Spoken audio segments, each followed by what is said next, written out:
So today is one of the couple of days out of the year in which my life is devoured by paperwork. It's the day in which I have to give the statistical reports to the conference about all of the goings on at Wrightsville Hope.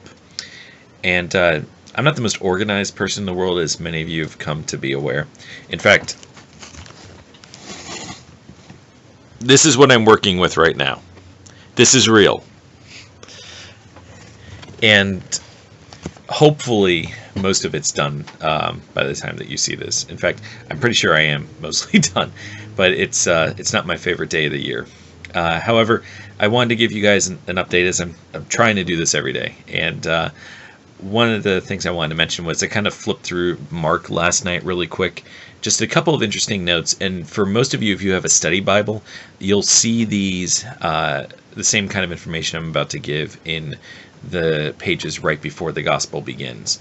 But just a couple of interesting things about the Gospel of Mark.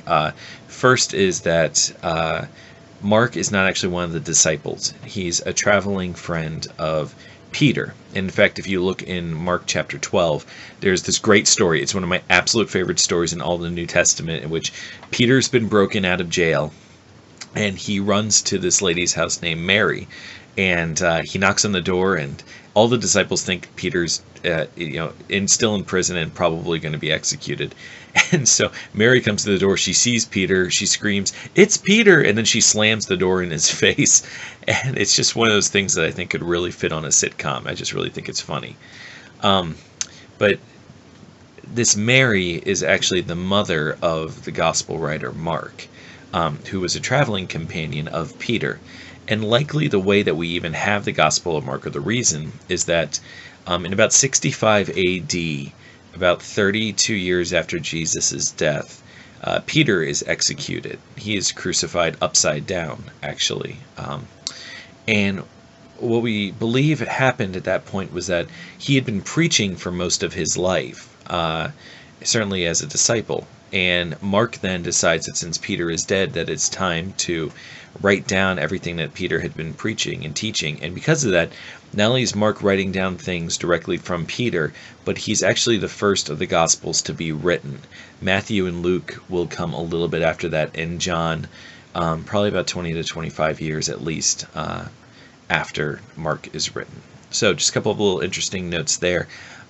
Also, you'll notice that with the Gospel of Matthew, Jesus spent a lot of time focusing on the Old Testament and fulfilling the Old Testament, and that's because Matthew's writing to Jewish people, and that's his audience. Mark isn't, and Mark is more writing to people who are not Jews. So Mark spends a lot of his time, when he mentions Old Testament or Jewish traditions, explaining them in a way Matthew won't. And he also focuses a lot more on Jesus' secretive nature, how he tries to be more secretive when it comes to his ministry, not wanting people to know who he is, not telling people what he's doing, that kind of stuff. It's interesting. It's an interesting contrast to what Matthew's doing. It's not a conflict of interest. It's not a conflict in regards to the scripture. It's just two different people giving two different perspectives. And wow, this light looks like it's bouncing off my head really good.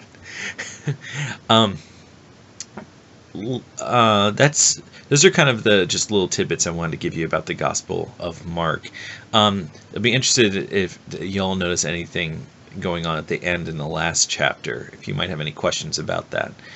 And just a couple of quick announcements if you get this, if you see this in time.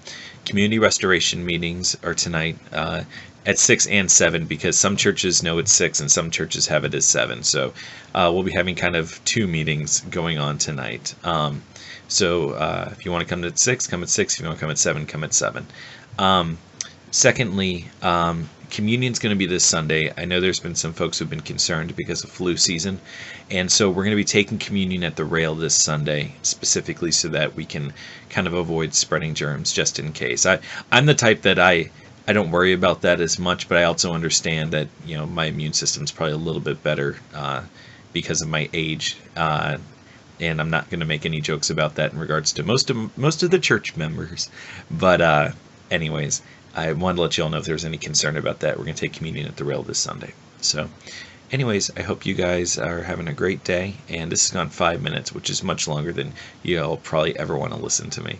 But again, God bless. And if you have any questions about any, I thought I was thinking about this. That's what I get for starting to sign off. But if you have any questions pertaining to your readings, or just any questions about church or anything like that, might be a really great opportunity to leave a comment in the comments section on this video, and then I'll know who sent questions and I can respond as needed to those. But otherwise, wow, this light is really bouncing off my head. Otherwise, I hope you guys are having a great day, and take care, and God bless.